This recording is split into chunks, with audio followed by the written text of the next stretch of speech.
Ladies and gentlemen, hi again.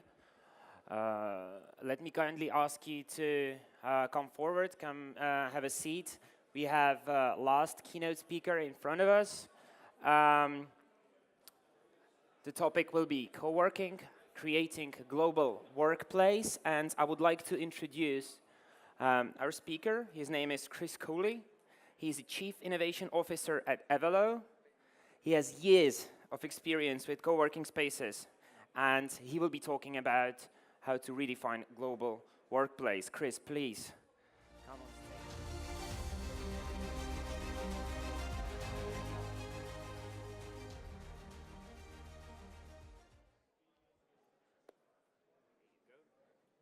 Hey, everybody. It's kind of thin now, though. Everybody enjoying TechoCon so far? Yes? All right. Yeah.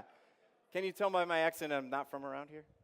I'm here with my business partner, Billy, who was just up on stage from New York. Thank you for having us. It's really an honor to be here. And I'll kind of make this, it's obviously the keynote. I'm not going to rush through it, but I want everybody to have a glass of wine and unwind, right? So I would even say grab one now if you can. But thank you again for having me. And now that we've been dancing around the subject of co-working all day, I want to get to some specifics and talk about what co-working really is and define this. The other thing is I have one intention and one goal for this presentation, and that is for all of you to be empowered to be able to take this knowledge and to explore your own version of co-working, to be able to even advance your business through other opportunities. So does that sound pretty good? I mean, we'll get into the nuts and bolts of it, right? But seeing like blank faces, I don't know. Yeah, it's all good. So we've heard a lot of different sort of definitions of co-working. I'll get into the 10 models that Billy referenced here in a little bit. But, all right, so I've gotten to know the people here, really well. And so if you're a member of TECHO and you've helped put this on, can you just like raise your hand if you can hear me? Dude. Yes. All right, everybody, seriously, thank you. It's been incredible. So I'm here representing our company, the Evelo agency. We are one of very few companies that actually work to help launch open work models, especially co-working models. We've been doing this I've been traveling the world for years, and I'll get into my story a little bit about how this whole thing came about. But it's really about minimizing the risk for implementing these models. We've heard from a lot of people how vastly different these different co-working spaces can be. And so how do you know what to do, when to do it, what to use, and how to build that community and the culture, right? That's so important. So this is our company, and here I am. Just some roles that I play in the company for our clients. I'm a point of contact because of my experience with co-working, anything that comes up logistically for the co-working elements. I am in charge of all that. Brand management, my background actually created a company 15 years ago that was a branding and design company, and that's how I ended up getting into co-working, looking for a space to be around like-minded people and grow my business. And community development. I mean, this is something that every member of our team is excellent at and excels in. For the company internally, we're all developing new ideas, but setting parameters for new product development is something that is a role that I take on. Client program management, so when we get a client and we set up a 3-month phase to work with them, we have to manage it somehow, so that's partially my role as well, and defining and managing the culture internally. So we do this for our clients, but also for ourselves. It's very important. So do you like my haircut back in 2008? That's me as solopreneur starting a branding company. It's actually photoshopped, but it's kind of goofy. I was an entrepreneur, solopreneur, got out of school and realized really quickly that my company wasn't going to succeed very long if I was just working out of an apartment with my buddies. It wasn't conducive to business growth. So I ended up going to an incubator. And this is something that I've been talking with a lot of people about is what's an incubator? What's an accelerator? How does co-working blend in with these models? Well, the reality is that, especially in the States, these are very different models. And we've defined 10 of these so that we can help people ultimately launch a concept from concept through commercialization and have it align with who they are as a company and also the members that are going to potentially be using it. So I bartered for an office at an incubator space because I thought, oh, community, great. It's going to be fantastic. The only community that I saw there was people going to the refrigerator and kind of saying, oh, well, you have a ham sandwich? So do I. Okay, see you later. It was not anything that was conducive to business growth or development. So I worked with the incubator to launch a more community-driven program through that barter. I mean, I actually worked at the front desk as a receptionist for a while, but it helped grow my business and gave me some great experience. So in between, I actually moved to a larger city and started to, because I didn't have a social network in this new place, I started to reach out to other entrepreneurs and say, hey, I need to get out of my house, I need to get out of my apartment. Do you want to just lease out a space? And I had been seeing some of these models, and let me preface with this, I'd never heard of co-working to this point. I mean, it was happening in other cities, but hadn't heard of it at all. So we built some shared office spaces. I mean, and they were more like co-ops, actually, where we all kind of bought into the model. Around 2015, something really interesting happened. I joined my first co-working space. I got there. I thought, this is incredible. These are my people. This is where I want to be. Because I went to an event, and there were 25, 30 people all collaborating and socializing. And when I went back there, I signed up that night. I went back on Monday, and nobody was there. And when somebody came in, they sat across the desk, and there was no facilitation unless I reached out and said, hey, what's going on? Can we do some work together? So I had experience now in this very real estate-driven co-working model that didn't have much community built in. And that place closed down, actually. The guy who ran it called me one day and said, hey, can you come pick up your computer? There's rain pouring through the ceiling. It might be getting on your desk space. And I said, yeah, I'll be down. We're going to close. He said, we're going to close it down. So they closed everything down. That same day, a colleague of mine called me and said, hey, there's these guys that are interested in launching a co-working space based on your experience, what you've seen work and not work. Would you want to come check it out? It's 16,000 square feet. It's an 800,000 square foot building. So this is just enormous, right? It's an old manufacturing plant, and I walked in, and it was a totally blank canvas. The walls were bare. There were some old cubicles, and we said, hey, let's do this thing. So me and a group of 6 other people that were co-founders, we took the space from 6 people to 65 in 3 months. But it was all based on that community that I hadn't seen at these other spaces. So based on the success of that model, started getting some calls saying, can you show us how to do this? We don't really want to take the risk. We don't know what to do. And the first call I got was from a city, the city that I grew up in, actually. Small town. Someone was talking about rural co-working spaces.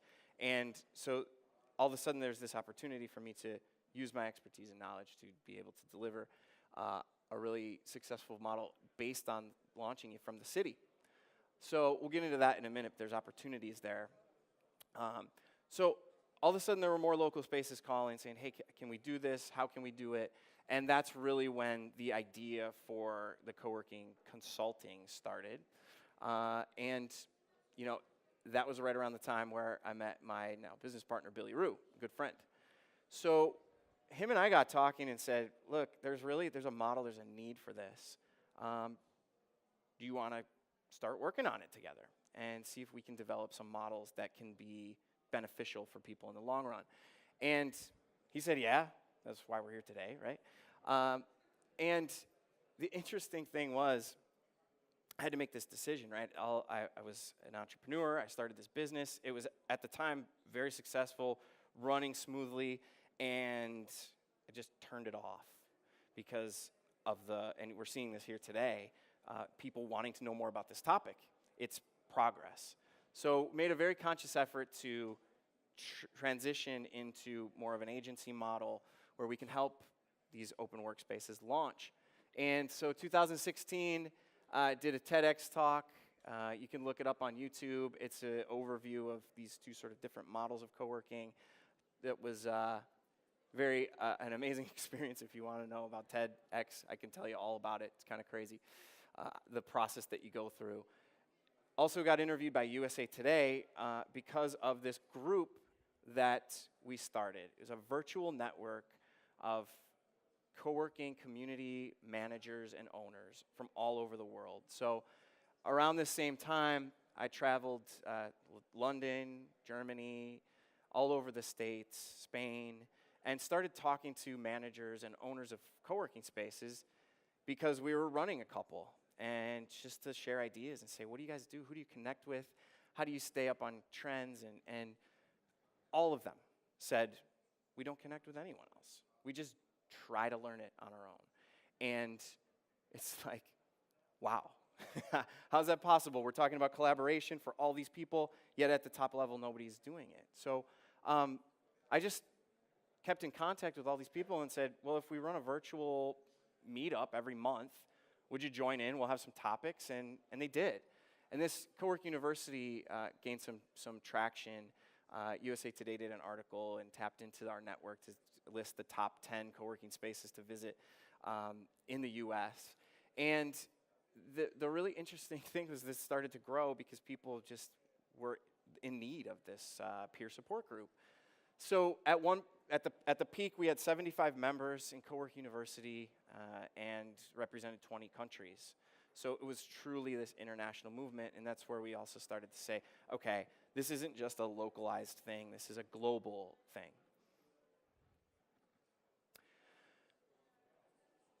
Last year, this is where Billy was talking about some of the experiments that we did.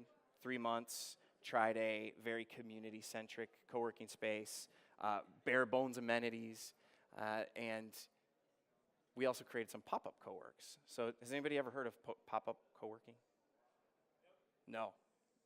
Pop-up co-working is building that culture, that community of people, and then utilizing underutilized spaces. Like we moved this group around to public libraries, museums, parks, and everybody moved from place to place and joined up in those pop-ups. So really interesting model, and what I realized earlier today is that we're talking about these different models because we've either created or participated in all of them. We have this experience in all these. So this is when things got really amped up. We've been on site with real estate developers in Boston, Miami, Chicago, a lot of statewide contracts and clients that we have. But like this is an example of us being on site. This is a 284 unit luxury real estate development, brand new build. It's been being built for 2 years, and they called us and said, we want to put in a co-working space. And I'll get into this case study in a minute. But momentum started to generate that way, and then we ended up saying, all right, let's do this globally, because there really aren't many companies with a high-level programming to be able to execute and minimize that risk and streamline the process. So this is us giving a webinar at an institution or university. It's like 30,000 people on their alumni network talking about co-working and educating people about it. So that's where we are today, and here's our team, amazing team.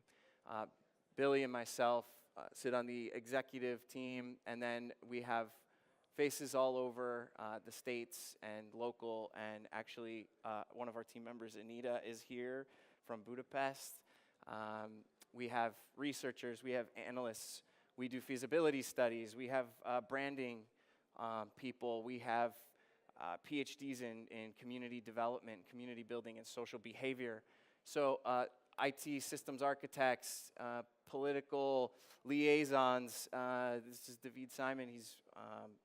He sat on the European Parliament for a little while. So it's an incredible team, and we've put this together based on, again, like-minded individuals. And in essence, this is a co-work, right? Billy and everyone else here has talked a lot about culture and community. So we would not be doing our job if we didn't present our own mission. This is our team's skill set. You can see Craig Talmadge, he's our community builder. He's on site here. Billy with Doan, our software engineer, on site, and here's David. So I want to read this because it's really important to define, right? Team of specialists who elevate organizations by instilling this etiquette. So I'll explain that in a second. Providing industry resources, implementing best practices for executing these open work concepts. Etiquette, what's that mean? That's the community building portion, right? And this is a member of one of the spaces that we helped launch. She was working at one of the largest co-works in the world. And you can see right here, although it had its perks, it tended to be overwhelming and times impersonal. So now she gets to do things like contribute, right, to the space they work in. It's rewarding, right? These are build culture, things that people gravitate toward. They want to be a part of something. So what do? We provide guidance. Obviously, use TECHO for your furniture, right? Wink, wink. People ask us all the time, which kind of software should I use? There are many, many different types of software companies. We've picked out 5 of the top ones, but what software to use is a great question because it comes back to defining your target audience. If you can't define who's going to be using this space, how do you know what type of software to use? If you have just a 2,000 square foot space with 8 people, you probably don't need software. It's a very different need. So these are some of the logistics services that we provide. Setting up spaces and floor plans based on what we know about co-working, being able to dictate membership tiers and spatial arrangements so that you can actually create a profitable number in the long run, and also furniture. So the culture is about 4 things, right? Fun. We like to have fun.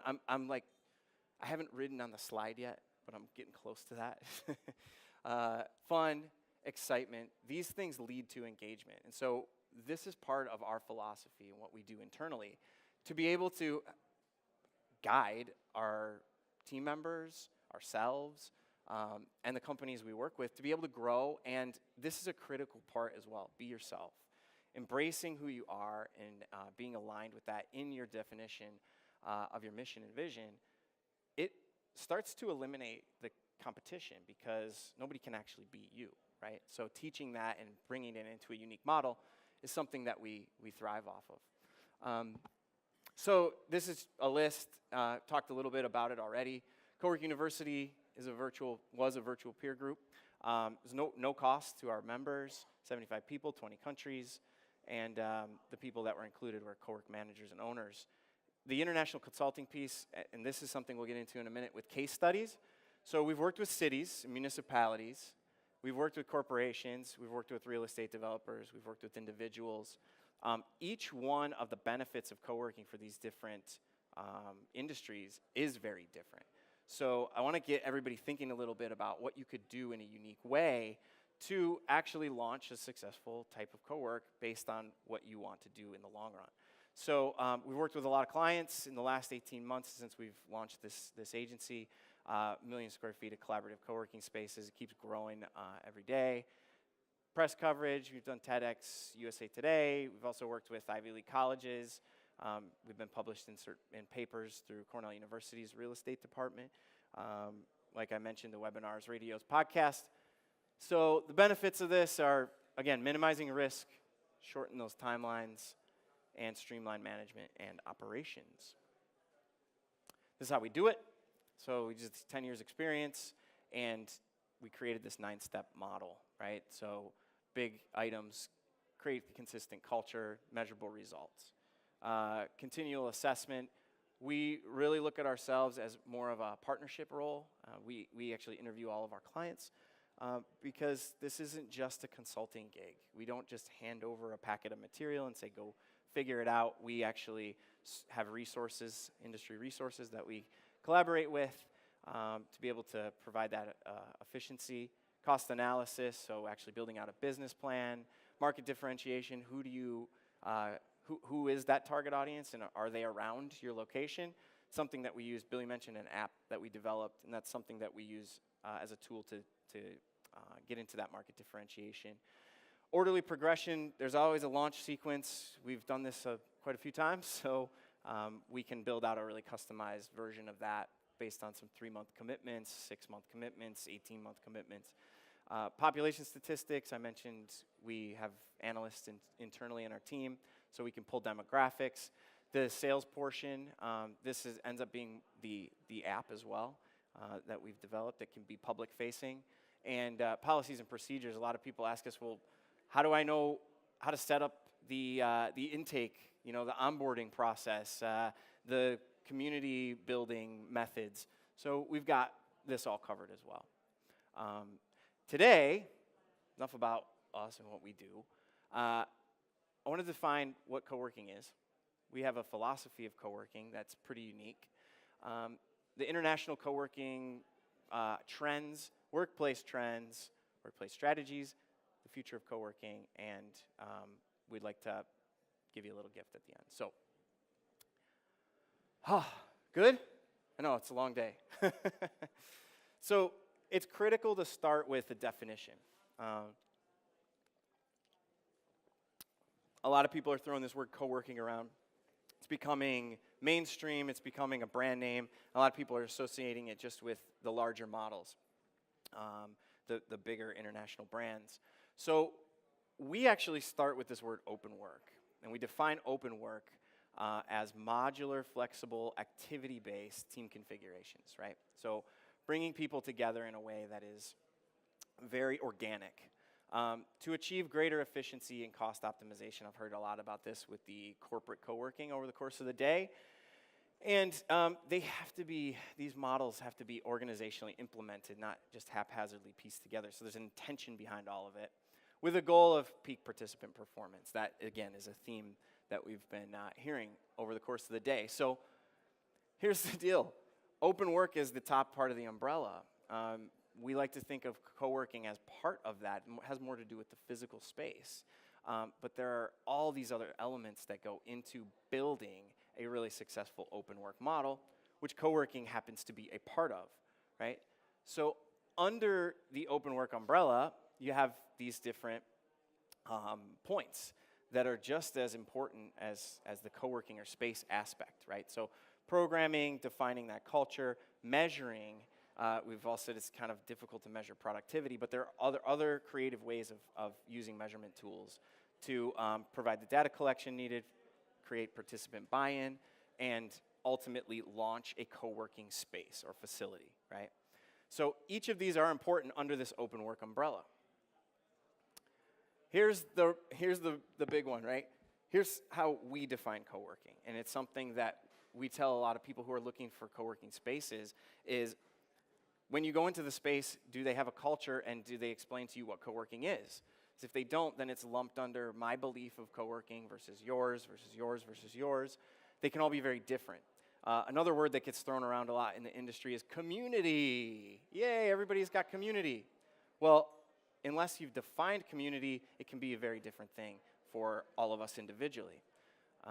So, number one, it has a defined community. 2, achieves greater degrees of efficiency for the people who are there. It creates a more connected environment, a group of people. And it also utilizes shared amenities, which we've talked a lot about, and spaces. Now, those can be virtual or physical amenities, right, or spaces. You can collaborate with people online. So that gets into the technological aspect of it. Here's the cool thing, right? So we talked about the timeline, the history, how we got to this point. There are 10 open work models, right? 5 of them happen to be co-working. So a virtual co-working space is like a Slack channel or some of the management programs you've seen out there. You can interact with somebody, and there might be a little bit of facilitation, but for maybe even those introverted people who want to collaborate and connect, they might prefer a virtual co-working space. Remote, I don't know, has anybody seen these? You can go on a trip for like 6 weeks to Costa Rica and be on a computer the whole time. I'm not sure that's really what I want to do, but if I can go on a boat in Greece and be working from the boat, I guess that's kind of neat. But remote is more like a destination co-working model. Real estate is, it's more of the big box, right? We take a space, we have 300 seats, we sell 600 memberships, and we make a profit off of that. It has to do a lot with the space, the amenities, and the dollar signs. All of these should have to do with dollar signs because, as Billy mentioned, this is a business. The community version of this is more like what he mentioned in the test pilot that we did with over 3 months, where we just stripped out the amenities, no call rooms, echoey space, desks were beat up, but it was really based on providing that culture and getting people bonded together. So the fifth one is a pop-up. I mentioned that a little bit, moving around from space to space, using underutilized spaces for this community to be hosted in. So this app that we designed actually defines and tells you which 10 models, it gives you a top tier of which 10 models best fit you. So it's kind of like we call it the open work profile gauge. You go through a series of questions, it aligns with the 10 models and pumps out results that tell you what model best fits you. So you don't have to go explore, spend time, spend money figuring out where you're gonna be best suited. So what's really neat here is that we use this as a client-facing tool. So we can talk to our real estate developers and say, okay guys, take this, which model do you think will align with you? And it actually pumps out a result, top 3 models. Well, then we can go on site in the location, deploy this app to people within their network who they believe will be using the space, and match up the results to see if there's a difference in the two. So again, it's about streamlining this, it's about making it easier. So before I go any further, it's really important to kind of highlight, and this is my TED Talk 2 years ago was really about this. There's a very black and white kind of standing position in the co-working industry, and unfortunately it takes a very us versus them kind of stance where the community people are saying like, that stinks. We aren't just about filling seats. We want to build that collaborative element. And in a real estate model, it's, yeah, we sell seats. We can use the word community, we'll throw it around, and hope that works. Now, the issue with this is that this one has really strong bonded people. We proved that in our experiment, right? The people came along with us. They didn't even care where we went. They just were ready to go. But the issue then is they're not typically built on a sound business model, right? On this side, it's all based on the numbers in a lot of cases, where you might have 80% of the focus is on amenities, the other 20% might be based on a community. But what happens then when another company with a very similar model moves in right next to you, and they're a little bit cheaper? And we're seeing this already in the States. We've had people call us and say, I lost 30 members in the last 2 weeks. What do you think the reason is? And we say, well, did another co-working space open down the street? Yeah. Well, how much are they? They're $15 less than we are. And they're confused. So where do you think they went, right? So it's important to identify that because at the Evelo agency, we have this philosophy of co-working that is very holistic. It's more of a 50-50 blend. It actually is, where we look at the importance of the space and the amenities and the business model and the business plan and the culture and community, and we can implement that and instill that to be able to create more sustainable co-working spaces. So, all right, quick question. How many people have used, well, let's just start with this. How many people have used a co-working space? Raise your hands. Not too many. So have any of you used multiple co-working spaces in multiple countries? A couple, right? The reason I ask this is because there are vast differences across boundaries, right? So This is a combined team experience. I do want to highlight Anita because she's going to be coming up in a couple of these slides. She did her thesis research on co-working. And combined, we visited 70 co-working spaces. That's in the US, Europe, and we've surveyed and conducted interviews with a lot of these folks. Now, the numbers of the surveys might not seem that large, but what we did is we went back multiple times to get a real understanding of what these people need, what they're seeing, and how to really understand what we can do with them moving forward. So we conducted this research in 32 countries, 38 US states. It's a pretty big pool, and there she is right there, Anita, the awesome Anita. The differences in, especially US co-working and European co-working, they're larger in the US, right? Size of people, or number of members, size of the space. And then you can see a direct comparison here, correlation. So the combination and blend of different work areas in the States is much more vast. In Europe, they're more standard office amenities. Coworkers are into community and enthusiastic about collaboration in the spaces themselves, whereas in Europe, the collaboration tends to happen more outside, right? Clear distinction between models. This is really interesting because we just talked about 10 models. You have incubator spaces, shared offices. You have the 5 co-working models that we talked about. And in the US, there's a clear line between that, where in Europe, we're seeing more of the hybrid style. Co-ops blended with more of an incubator to be able to facilitate growth of small startup companies. And the interactions happen more naturally versus a top-down support, right? There are similarities, though. Members don't want to be managed. If you're running your own company, then the last thing you want is somebody telling you what to do when you're in the space that you're paying for. Best to facilitate that empowerment of those members. Community manager always has a crucial role. It's one of the things that most companies that we work with ask first is, do I need a community manager? And the answer is always yes. They're the ones that hold the culture in place. And people choose a place to work which is in harmony with their well-being. We've talked a little bit today about the millennial generation wanting, massage chairs in their workspaces and things like that. I want that too, I guess. And the first comers are really important to the life of the co-working space. So the sustainability, building the model, and being intact for a long time. So there's an interesting portion of this too, which is that corporations are actually utilizing the co-working spaces. So rather than have their own offices and they have a flexible workforce, they're actually paying to have their employees work from these spaces. Mostly single entrepreneurs, professionals, and small businesses in the European market. So why has co-working become so popular internationally?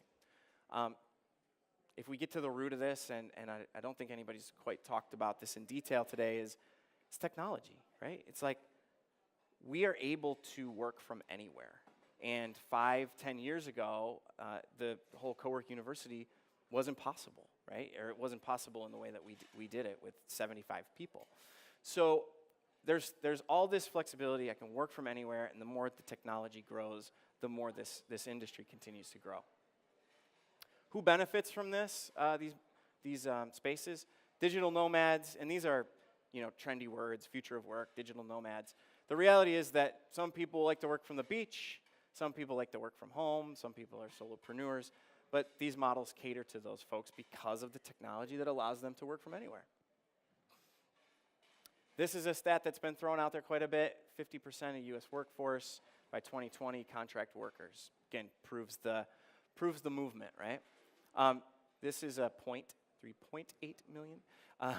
By 2020, people will co-work, right? These are projections through Desk Mag. You can find them pretty much anywhere. Here's a really interesting notion, which is right now, based on UN statistics, 55% of the world's population lives in urban areas or cities, okay? And that number then jumps to 68 by 2050. So there's this migration happening of people moving to more condensed areas. And if you follow these trends, why are so many people moving to these cities? Well, it has a lot to do with community. as human beings, we are social by nature. Through evolution, I mean, you can imagine the earliest humans. If there was no cooperation, you're lunch, right? So our brains evolved in a way to produce these really feel-good chemicals to tell us to be more connected because it meant safety long-term and sustainability for us as a race, which is really interesting because now these co-working spaces and these hubs are popping up where people are living and working and playing in the same areas. They become hubs for economic development. And people then have their amenities all in one place, so it makes life a little bit easier. So who benefits from this, right? We work a lot with luxury real estate developers, corporations, and cities. So these case studies will show you that all of these organizations start with community first. And it was actually really surprising when we first started working, especially with real estate developers. We were saying, oh, well, that's great. You put a co-working space in. It fuels, the co-working space fuels the apartments and vice versa. And they said, nah, that's not really what it's about. We really want to enrich the communities that are in our space, which is, again, following that trend of people moving to cities where all their amenities are collective. So it ultimately does fill real estate. You talk about the first project that we worked on back in the States. It was 16,000 square feet of co-working, 800,000 square feet of building. And what happened was, because of the buzz around the co-working space, the next spot in the building was filled up with a bowling alley. And the next spot over was filled up with a comedy club. So the attention to this can generate other pieces of filling that real estate. Now, in corporations, and we've heard this a couple times, that minimization of turnover is really important. It's really costly to lose people. And the way that the flexibility of this that the workforce is wanting to have more flexibility creates a big issue there. And this is one that I've brought up a couple times to people, and it's interesting that this increased funding opportunity with municipalities really goes hand in hand with economic development. So there's an opportunity there to generate new small businesses through models like co-working or incubators that can actually bring attention for, especially in the States, grant funding and government funding to continue to fuel that.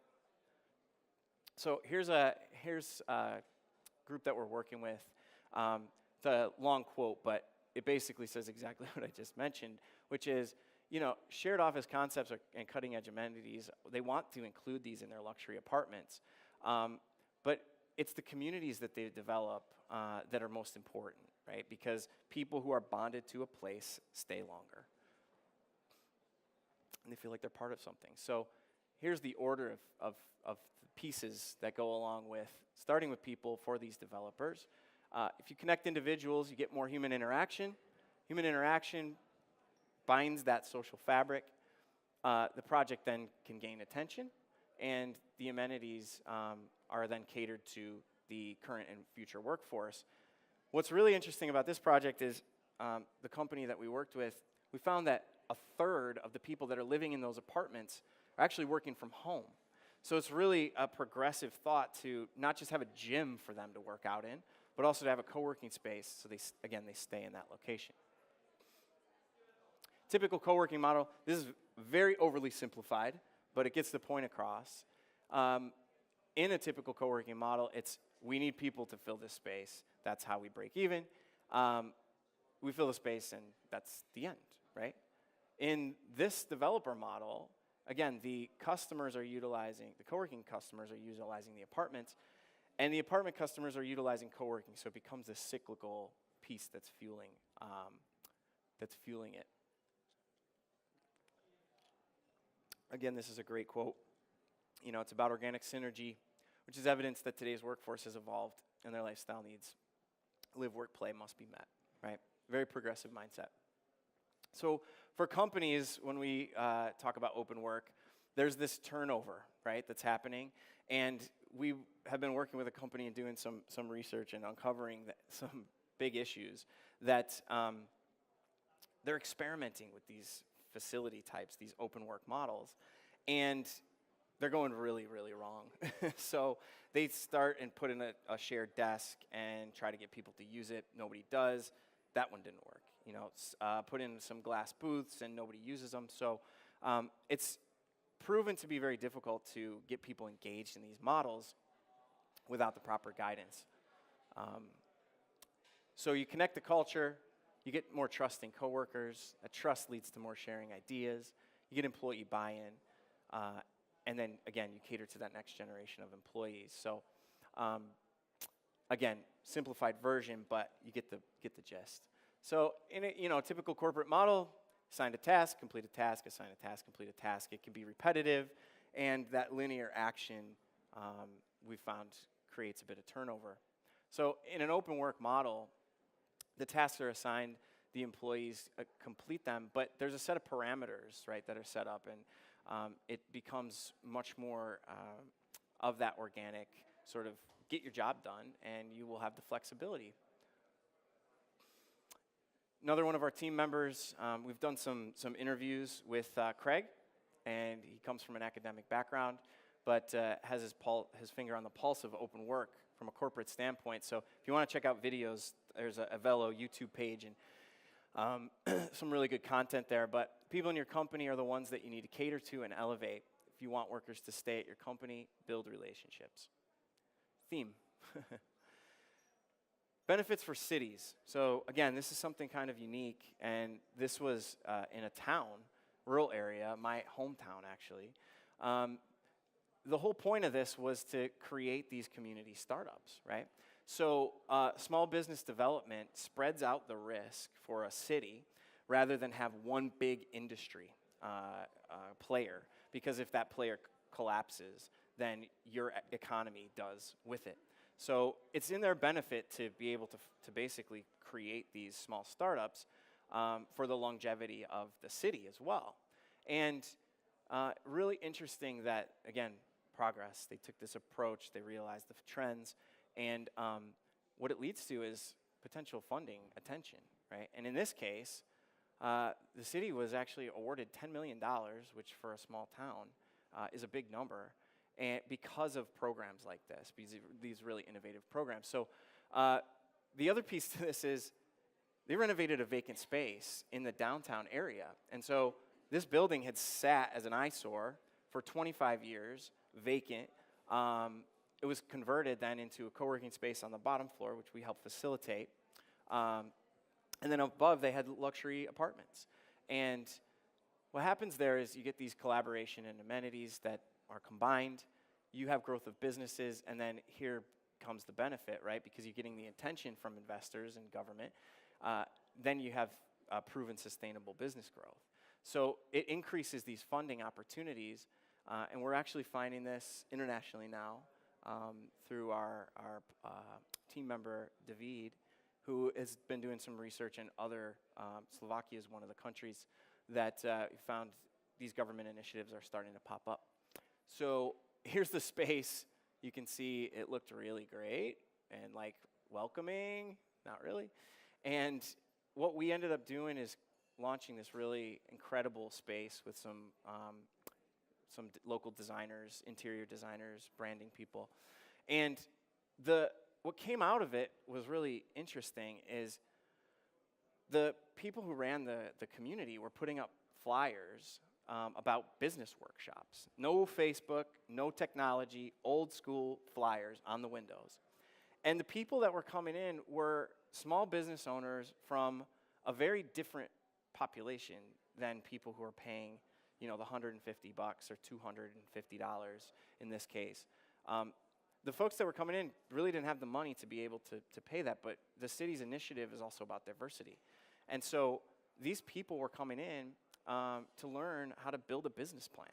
And the city worked with a university, local university, to create a sponsorship program for people like this. Really incredible creative stuff that we helped facilitate as well.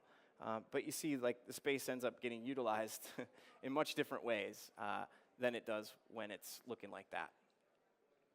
So again, cyclical, right? Small business development leads to funding. funding leads to more small business development, and so on and so forth. So, again, international political economic policies are being made to improve business environments globally. So this isn't just a US-based thing. Business landscape ends up becoming a little bit easier for people to navigate. So we can then, through these programs that we offer, assist in gaining visibility from stakeholders, investors. So the future technology has been a big conversation point here today. And tech created this workforce. It's what drives the current future workforce. It is only going to continue to grow. And as it continues to grow, more and more people will need facilities like this and more interaction. So where are we going to live, work, and play? In our opinion, all-inclusive cities. You see the numbers of people that are moving into cities growing over the course of the next 25 years. Everything people need is in one place. And the shared amenities that are produced from all this include living, transportation, and we're also seeing with currency, right? And we're seeing this already. Co-living, co-working, and even things like bike sharing, where all the efficient cities are then, sharing these economic drivers. And there's also this piece of limited resources. Maybe that has something to do with the fact that people are moving closer to each other. How will we work? Basically, like I said, 5-10 years ago, video conferencing like this wasn't necessarily openly available. So I watched Star Wars on the plane over, and that's the same thing, right? We've looked at trends. We've seen augmented reality. We've seen projection where you can sit in a room, same style room as somebody in Shanghai. I can be in New York. Someone can be in London. And we pop on the device, and everybody's there, kind of in person. And there's also videos of technology that, we can look right at somebody. So being in the same room with somebody, imagine how that could play into co-working. If you open locations all across the world, now your network of people isn't just locally, it's also globally. And right now, cloud programs allow us to do the virtual work that we do internationally. We always end up being on site. It's really important. We deploy the apps, but we connect and collaborate on these cloud platforms, right? Next is potentially these augmented reality whiteboards where we could move architecture around in person with others. And, in the back corner, and some people are on it right now, there's translation apps that are performing translation or even live translation now, wondering what the next piece of that is. Can I talk in my voice, my tone, my inflection, and have it directly translated to the person that I'm communicating with? Again, this global expansion. So some of the pieces that we see, and we're also talking with universities locally that are working on some technologies like this. I talked with Doug a little, and there's some initiatives through Microsoft already to develop these sort of translators. Again, this is our team. We can help be part of the project, and the app that we designed is a client-facing tool. If you are interested in getting a tour of it, we'll give a tour. It's that proprietary system that we built in-house, collects that localized data compared with the model that you want to launch. There becomes validation through feasibility studies that we can do. This isn't something that is being done anywhere else. And again, talk to us if you would like more information on that. Resources, we do have a YouTube channel. There's some videos up there. If you want to talk about your project, you can go to philosophyofcoworking.com or our website and set up and schedule a time. Happy to do that, and we're here, so plenty of time to connect. And again, TECHO, everybody, amazing. If we could just put our hands together. And thank you all for sticking around. I know it's time for a glass of wine or a beer or something. Yeah, Chris, thank you very much. Thank you. Okay, we've got a minute. Let's see. Are there any questions? Okay. Yeah, there are questions. Okay, let's address them then. Quickly. Why is open work important for companies? I know you were talking about consulting with bigger companies, Right. Creating different models. Where do you see the main importance for them? For the larger companies. Yeah. Yeah, I mean, there's a couple of different items. We mentioned minimizing turnover. Yeah. Another part of that is sharing ideas, right? We're finding at some of these larger companies that have segmented departments that people are actually not sharing ideas because they're concerned that their job is going to be in jeopardy, right? It's like, well, if I'm in the marketing department and I have this idea and I send it to engineering, well, does their department look better than mine? So combining and making that dialogue open again is what this sort of model can do. Yeah. Is there any difference between co-work and open work? Or are you mainly calling the same thing different names? Yeah, the difference is, we defined that earlier in the presentation, but, open work is this top tier. Co-working falls under that. A lot of times what we like to say is that, if you think of a pie, right? Co-working is a slice of the pie. Okay, open work is the whole pie. Okay. Okay, fair enough. Is the open work model possible when the community doesn't cooperate? What happens then? Co-working rivals. Competition, not cooperation, maybe. Yeah. Is the open work possible when the community doesn't cooperate? Again, it comes back to defining the audience, right? I mean, if you have aligned people, then, I would say that we rarely, if ever, Have you ever experienced this ever? No. Okay, then maybe it doesn't happen. Well, I take that back. From a co-working standpoint, when we launch these co-working spaces, because we're able to define them up front, this very rarely, if ever, happens. But in a corporate environment, you need to come in and do that change management portion that so many people talked about, right? Yeah. And that's where you find a lot of resistance, because you're shifting something that already was. CubeLand has been around for 70 years, so to knock that down and take away the process of, I have my cubicle, and then in 20 years I move to my office, and in 20 years, if I'm lucky, I get to my corner office. To take that away, just people freak out. You addressed the benefits of open work in your presentation. So the last question from Will, Locust Workspace. Are the challenges different when developing a health open space for a company versus for a co-working space? Yeah, it's like I mentioned, a company tends to have a culture already in place, so shifting that can be difficult. When we develop a healthy open workspace or a co-working space, it's, again, it sounds like a broken record. I keep saying it over and over again, but we really define the culture, the target audience, and that is so critical, right? So does that answer the question? Yeah, hopefully. Chris, thank you very much. Thank you, everyone. Thank you. Appreciate it. Thank you. Yeah.